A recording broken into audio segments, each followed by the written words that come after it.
Hello student, I am Tamanna from Vishwas Navsharda Public School Bhuna. Welcome in day 2 of class 8 chapter number 11 force and pressure.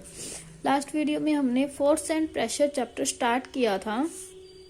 हमने force के बारे में discuss किया था, resultant force के बारे में डिस्कस किया था. आज हम फोर्स की क्लासिफिकेशन डिस्कस करेंगे कि फोर्स किस किस टाइप के होते हैं. देखिए, फोर्स टू टाइप्स के होते हैं, contact force and non contact force. इनके बारे में हम डिटेल से स्टडी करेंगे. तो firstly we will discuss contact force. To understand what are contact forces, let us study the following case. हम कुछ केस डिस्कस करते हैं कॉन्टैक्ट फोर्स को डिस्कस करने के लिए. फर्स्ट केस है when you pull a coil spring. मतलब कि एक स्प्रिंग को अगर हम पुल कर रहे हैं तो हमें क्या करना पड़ेगा, एक एफर्ट लगाना पड़ेगा स्प्रिंग के ऊपर, तो स्प्रिंग स्ट्रेच होना स्टार्ट हो जाएगा. This is example of contact force. Okay, ये क्या है, कॉन्टैक्ट फोर्स का एक एग्जांपल है.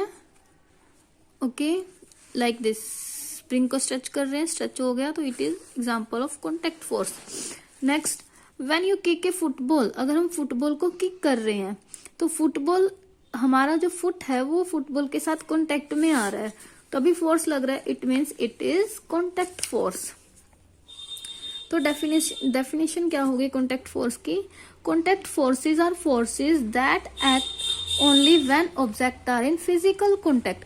मतलब कि ऐसा फोर्स जो ओनली फिजिकल कांटेक्ट में आने से लगेगा उसे हम बोलते हैं contact force. Some important contact forces are given below. कुछ इम्पोर्टेंट कांटेक्ट फोर्सेस दे रखे हैं. Muscular force, frictional force. ठीक है, let us discuss the above contact forces in detail. देखिए, muscular force, you can lift a bucket with your hand, kick the football and pedal the bicycle with your legs. मतलब कि muscular force क्या है, देखिए जब हम bucket को उठा रहे हैं तो क्या होता है, हमारा जो हैंड है ऐसे बकेट को ऐसे हम उठाएंगे इस तरह से, तो मीन्स हमारा हैंड जो है वो बकेट के कांटेक्ट में आएगा. अगर हम फुटबॉल को किक करें, मान लो ये हमारा फुट है, ये फुटबॉल पड़ी है, तो ऐसे किक करेगा तो इसका मतलब कांटेक्ट है. पैडल लगा रहे हैं बाइसाइकिल पे, मीन्स हमारा पैर है, इस तरह से पैडल लगाएगा, पैर कांटेक्ट में आएगा पैडल के. ठीक है, तो ये सारे मस्कुलर फोर्स भी क्या है, कांटेक्ट फोर्स है. ये सभी एग्जांपल आपको दिखाए हुए हैं. Where does this force come from, मतलब कहाँ से आएगा ये force. This force is caused by the action of muscles. मतलब कि हमारी मसल्स जो है इस फोर्स को एक्ट कर रही हैं, तभी हम इसे मतलब क्रिएट कर रही हैं, तभी हम इस फोर्स को बोलते हैं muscular force. The force resulting due to the action of muscles is called muscular force. हमारी मसल्स के एक्शन से जो फोर्स लगेगा उसे हम बोलते हैं muscular force. Since our body is in contact with object, muscular force is contact force. We use muscular force मतलब कि हम walking, running, pushing, pulling, lifting certain object, इन सभी में हमारे muscular force का use होगा. Animal like elephant and bullock perform various tasks such as carrying heavy loads, plowing field, pulling cart with muscular force. ये सभी muscular force की help से ही होंगे. Next हमारा frictional force था. Let us see what is frictional force. Firstly we will see with example. A ball rolling along the ground. मतलब कि ball है इस तरह से रोल हो रही है. ठीक है, you find no visible force appear. मतलब कि कोई भी हमें दिख नहीं रहा कि इसके ऊपर कोई फोर्स लग रहा है. Yet speed gradually decrease and finally it come to the rest after some time. मतलब कि पहले क्या होगा, बॉल चलती रहेगी, धीरे धीरे क्या होगा, स्पीड कम होगी, एट लास्ट क्या आ जाएगी, रेस्ट पे आ जाएगी. What is the cause of change in state of motion of the ball. मतलब कि बॉल के मोशन में चेंज हो रहा है, तो इस पे किस वजह से हो रहा है, किस रीजन से हो रहा है. Is any force acting on the ball to slow down. मतलब कि क्या इसके ऊपर कोई फोर्स लग रहा है इसे स्लो करने के लिए और स्टॉप करने के लिए. In which direction this force must be acting. मतलब कौन सी डायरेक्शन में जो फोर्स है वो एक्ट हो रहा है. It is the force of friction. ये क्या है, फोर्स ऑफ फ्रिक्शन है. The force of friction acting between the surface of ball. Force of friction act हो रहा है बॉल के सरफेस पे and the ground that oppose the motion of the ball. मतलब कि ग्राउंड की तरफ से फोर्स लग रहा है, जो क्या करेगा, बॉल की मोशन को अपोज करेगा और लास्ट में बॉल रेस्ट पे आ जाएगी। The force acting along the two surface in contact, मतलब कि दो सरफेस आपस में कॉन्टेक्ट में है जो एक दूसरे को अपोज कर रहे हैं, तो इस तरह के हम फोर्स को क्या बोलेंगे, फोर्स ऑफ फ्रिक्शन या फिर frictional force. It always oppose the motion of the moving object, ये हमेशा क्या करेगा, मूविंग ऑब्जेक्ट की मोशन को अपोज करेगा। This force of friction is due to the roughness of the surface, ये फोर्स किसकी वजह से लगेगा, कोई भी सरफेस है उसके अंदर अगर रफनेस है तो उसकी वजह से ये फोर्स लगेगा। The more is the roughness of the surface in contact the more is the force of friction, मतलब कि जितना ज्यादा रफ सरफेस होगा उतना ज्यादा फोर्स ऑफ फ्रिक्शन होगा, ये लाइन आप याद रखना। More is the roughness of the surface in contact the more is the force of friction between them, मतलब कि रफ सरफेस तो फ्रिक्शन ज्यादा। इसके बेस पे कई एग्जाम्पल भी आ जाते हैं, याद रखना ऑप्शन क्वेश्चन में, कि अगर दो सरफेस के एग्जाम्पल दे देंगे, मान लो कि एक बिल्कुल प्लेन फर्श है और एक ऐसे टेढ़ा मेढ़ा है, तो कौन से फर्श में फोर्स ऑफ फ्रिक्शन ज्यादा होगा, तो रफनेस किस में है, टेढ़े मेढ़े में, तो फोर्स ऑफ फ्रिक्शन किस में ज्यादा होगा, टेढ़ा मेढ़ा। नॉन कॉन्टैक्ट फोर्स और action at a distance force, ठीक है, ये कॉन्टैक्ट फोर्स पढ़ा अभी हमने, दो मस्कुलर फोर्स और फ्रिक्शनल फोर्स। अब नॉन कॉन्टैक्ट फोर्स देखते हैं क्या है। Some forces don't involve physical contact, मतलब कि कुछ फोर्सेस ऐसे हैं जिसमें फिजिकल कॉन्टैक्ट नहीं होगा, तो non contact forces are forces that can act even when object are not in physical contact with each other and bring about changes, मतलब कि कुछ ऐसे फोर्सेस हैं जिसमें जो ऑब्जेक्ट है वो फिजिकल कॉन्टैक्ट में नहीं है, फिर भी उसमें चेंजेस आते हैं, ठीक है। एग्जाम्पल है मैग्नेटिक फोर्स, इलेक्ट्रोस्टैटिक, ग्रेविटेशनल, ठीक है, फोर्स ऑफ ग्रेविटेशनल।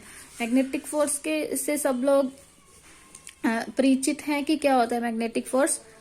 देखिए, जब एक मैग्नेट के पास हम आयरन क्लिप्स को लाते हैं, वो उसको अपनी तरफ अट्रैक्ट कर लेगी, और जो मैग्नेट आयरन क्लिप्स के ऊपर जो फोर्स लगाएगी उसे हम क्या बोलेंगे, मैग्नेटिक फोर्स, और it is the example of non contact force. Everyone know it this force, सभी ने करके भी देखा होगा ये इस फोर्स को, कि किस तरह से जो मैग्नेट है वो आयरन को अपनी तरफ अट्रैक्ट करता है, तो सभी जानते हैं इस फोर्स के बारे में। तो ये कैसा है, नॉन कॉन्टैक्ट फोर्स है। नेक्स्ट है इलेक्ट्रोस्टैटिक फोर्स। इलेक्ट्रोस्टैटिक फोर्स का एग्जांपल देखते हैं। देखिए, जब आप कॉम्ब करते हैं, ड्राई हेयर में कॉम्ब करते हैं, तो कॉम्ब करके अगर आप छोटे छोटे कागज के टुकड़ों को कॉम्ब के पास लाओगे तो वो उसे क्या करेगी, अट्रैक्ट कर लेगी अपनी तरफ। तो कॉम्ब क्या कर रही है, कागज के टुकड़ों को अट्रैक्ट कर रही है, तो किसी चीज के कांटेक्ट में नहीं आ रही, तो उसके अंदर एक फोर्स आ गया, कौन सा, इलेक्ट्रोस्टैटिक फोर्स, जो क्या कर रहा है, पेपर के छोटे छोटे स्मॉल पीसीज को अपनी तरफ अट्रैक्ट कर रहा है, तो दैट इज इलेक्ट्रोस्टैटिक फोर्स। देखिए, कॉम्ब किया पहले, ठीक है, रब हुई कॉम्ब हमारे हेयर के साथ, फोर्स जनरेट हुआ, फिर ये क्या कर रही है, स्मॉल पीस ऑफ पेपर को अपनी तरफ अट्रैक्ट करेगी, ठीक है। डेफिनेशन देखते हैं। The force exert by a charge object on another charge और अनचार्ज ऑब्जेक्ट, मतलब कि कॉम्ब तो क्या होगी, चार्ज होगी, जैसे ही हमने इसे हेयर्स में किया तो ये क्या करेगी, दूसरे किसी चार्ज या फिर अनचार्ज ऑब्जेक्ट को अपनी तरफ अट्रैक्ट करेगी, उसे हम बोलते हैं electrostatic force. To show that electrostatic force is a non contact force, हमें ये दिखाना है कि electrostatic force non contact force है। इसके लिए हम क्या कर सकते हैं, इन्होंने कोई दूसरी एक्टिविटी की है बट मैं आपको बता देती हूँ। देखिए, कॉम्ब है, कॉम्ब को हमने हेयर्स में किया, वो कागज के टुकड़ों को अट्रैक्ट कर रही है। अगर हम विदाउट हेयर में किए कागज के टुकड़ों को अट्रैक्ट कराएं तो वो नहीं करेगी, ठीक है। तो मीन्स क्या हो गया, नॉन कॉन्टैक्ट, बट फिर भी देख लेते हैं इन्होंने कैसा किया है। A plastic straw, a wooden stand, a sheet of paper and a thread. Take a plastic straw, हमने प्लास्टिक स्ट्रॉ ले लिया, इसको दो इक्वल पीसेस में कट कर दिया, ठीक है, एक पीस को स्टैंड में लगा दिया थ्रेड के साथ, फिर hold the other pipe of straw in your hand, दूसरे को हमारे हैंड में, और रब किया इसे फ्री हैंड के साथ शीट ऑफ पेपर के साथ, फिर bring the rubbed and of the straw near the suspended straw, मतलब कि जिसको हमने रब किया उसको सस्पेंडेड स्ट्रो के पास लाए। Don't make the two piece touch each other, but touch नहीं करने चाहिए। तो आप क्या ऑब्जर्व करोगे, rub the free end of the suspended piece of straw and straw in your hand with the sheet of paper.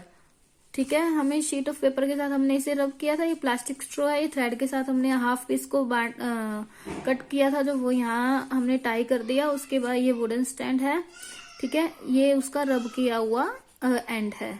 तो आप क्या ऑब्जर्व करोगे अगर इन दोनों को आप पास लाते हैं, तो हम क्या ऑब्जर्व करेंगे, straw that is in your hand when rubbed with paper attract the suspended straw. मतलब कि अगर हमने इसको पेपर के साथ रगड़ा तो ये इसे अट्रैक्ट कर रही है। ठीक है, you observe straw rubbed with paper repel the suspended straw when free end of suspended straw is rubbed with paper। ठीक है, देखो अट्रैक्ट कर रही थी पहले, अगर इसका भी हम रब कर दें, ठीक है, इसको भी हम पेपर के साथ रब कर दें, फिर दोनों को कांटेक्ट में लाएं, फिर ये क्या करेंगे, एक दूसरे को रिपेल करेंगी। तो एट लास्ट कंक्लूजन क्या निकला कि electrostatic force is non contact force. Discussion देख लेते हैं। The straw in your hand is said to be have acquired electrostatic charge after, मतलब जैसे ही हमने रब किया तो उसके ऊपर इलेक्ट्रोस्टैटिक चार्ज आ गया, तो स्ट्रो हैज बिकम ए चार्ज। स्ट्रो क्या हो गई, चार्ज ऑब्जेक्ट बन गया। इट अट्रैक्ट द अनचार्ज ऑब्जेक्ट, अनचार्ज को अट्रैक्ट करेगा। अगर हम सस्पेंडेड स्ट्रो को शीट ऑफ पेपर के साथ रब कर रहे हैं तो you have made the suspended straw also a charge object, फिर वो भी चार्ज हो गया, फिर वो आपस में एक दूसरे को क्या करेंगे, रिपेल करेंगे। तो इसका मतलब क्या हुआ, like charge repel each other, ठीक है, और opposite charge attract each other. दो टाइप हो गए हमारे, मैग्नेटिक फोर्स, इलेक्ट्रोस्टैटिक फोर्स। यहां से इन्होंने इतना बड़ा एग्जांपल दिया, बट यहां से मैंने आपको सिंपली बताया था, वो भी कर सकते हैं विदाउट हेयर में कि ये कॉम्ब को पेपर के पास लाएंगे तो अट्रैक्ट नहीं करेगी। थर्ड पार्ट है हमारा ग्रेविटेशनल फोर्स। ग्रेविटेशनल फोर्स क्या होता है, the force with which two object attract each other, मतलब कि दो ऑब्जेक्ट एक दूसरे को अट्रैक्ट कर रहे हैं, उसे हम क्या बोलते हैं, फोर्स ऑफ ग्रेविटेशन। मतलब कि ग्रेविटेशनल जो फोर्स है वो हर जगह लगेगा यूनिवर्स में।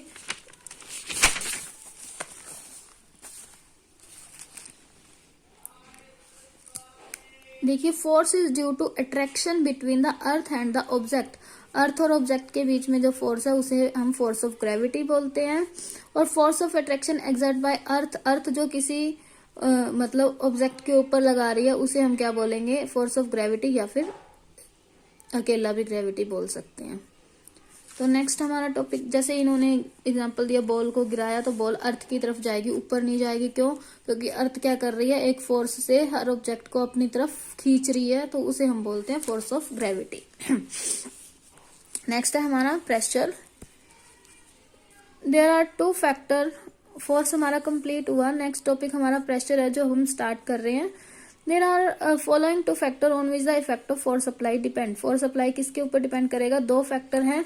जितना मैग्नीट्यूड ऑफ फोर्स अप्लाइड, जितना ज्यादा फोर्स होगा उतना ही ज्यादा इफेक्ट होगा। और एरिया जो है जिसपे हम फोर्स अप्लाई कर रहे हैं, smaller the area of contact, मतलब कि अगर स्मॉल एरिया होगा तो अट्रैक्शन ज्यादा होगा, अगर एरिया ग्रेटर हो जाएगा तो फोर्स ऑफ अट्रैक्शन भी कम हो जाएगा। जैसे एक हम बॉल का एग्जांपल लें, एक वॉल का लें, बॉल पे लगाएंगे तो लग रहा है फोर्स, बट अगर वॉल पे लगा रहे हैं तो नहीं, क्योंकि एरिया ज्यादा हो गया। The measuring the effect of force, we need a quantity that take into account both magnitude of force and area of contact. Means हम एक ऐसी क्वांटिटी को लाएंगे अब जो क्या करेगी, एरिया पे भी डिपेंड करेगी और फोर्स के मैग्नीट्यूड पे डिपेंड करेगी। तो the physical quantity that measure the effect of force per unit area, मतलब कि फोर्स के इफेक्ट को पर यूनिट एरिया जो मेजर करेगी उसे हम क्या बोलेंगे, प्रेशर। देखिए, when a force act on an object, अगर एक फोर्स किसी ऑब्जेक्ट के ऊपर हम अप्लाई करेंगे, प्रेशर इज प्रोड्यूस, तो प्रेशर प्रोड्यूस होगा। When you put your thumb on a piece of wood, अगर आप थंब पीस ऑफ वुड के ऊपर पुट करेंगे और उसे प्रेस करेंगे तो thumb does not go into the wood, but thumb जो है वुड में नहीं जाएगा। बट अगर ड्रॉइंग पिन को वुड में डालेंगे तो वो चली जाएगी। ठीक है, the force applied on the wood is almost the same, is both case, but the drawing pin has much smaller area of contact as compared to your thumb. वही रीजन है जैसे मैं वॉल और बॉल का बता रही थी।